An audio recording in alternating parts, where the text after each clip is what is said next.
Jarrod, what's your initial reaction to that big win here tonight at AMT Headingley? Really happy. Obviously, we've been going in the right direction for the past few weeks, and the results, obviously, we've won a few games, but we know we could have won a lot more, and we kept going in the right direction tonight, and we got the 2 points, so it's really happy. Catalans are always a tough side to go up against, 6-0 down at half-time.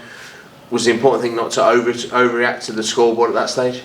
Yeah, well, we knew, obviously, they have a huge pack, so we backed our more agile middles to tire them out in the second half, and I think we started to do that and get a few roll-ons, which obviously helped our attack. And with the threats that we've got, especially on our spine with Crofty, Frawls and Lockie, it's obviously we're on the front foot and they can produce something. And you started to spot some gaps out there, a couple of nice runs on the behalf? Yeah, tried my best. There's I don't know what happened, they kept just opening up a bit, so I guess I just took off, and yeah, luckily got a few gaps and put Lockie through. Obviously this week, early this week, Brad announced he was staying for next year. Does that give everyone a boost?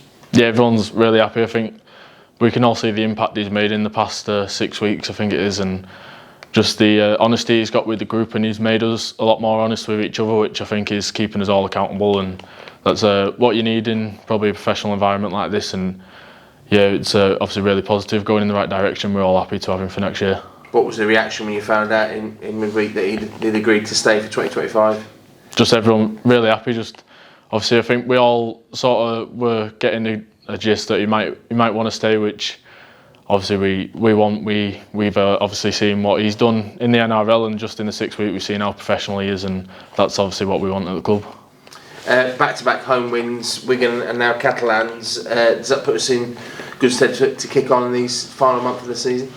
Yeah, there's obviously we've got a few tough games as well still coming up, and we know London have got nothing to lose next week, which obviously that makes them a really dangerous side, and it can be tough travelling down, but we know what we have to do, and we're going to prepare really well. Like, it's obviously one of the top sides, and we've got a few tough games to finish the season, but we're going to look to finish as well as we can, and fingers crossed a few results go our way and we can get into the playoffs. But if not, at least we're building for next year and we're getting a solid foundation. And you're getting plenty of game time at the minute since Brad's come in. That must be good for you. Yeah, he's also been talking to me about my role and what he wants me to do, and at the minute that's obviously coming off the bench and providing a bit of energy, which I feel like I'm doing a decent job of at the minute, and working well with Ackers when we're both on the field at the same time. And yeah, hopefully we can just keep building them combinations and keep working towards the back end of the year. And Brad's talked about clarity that he's brought to sort of everyone's role. In particular for you, has that helped knowing what you're going on there to do for the team?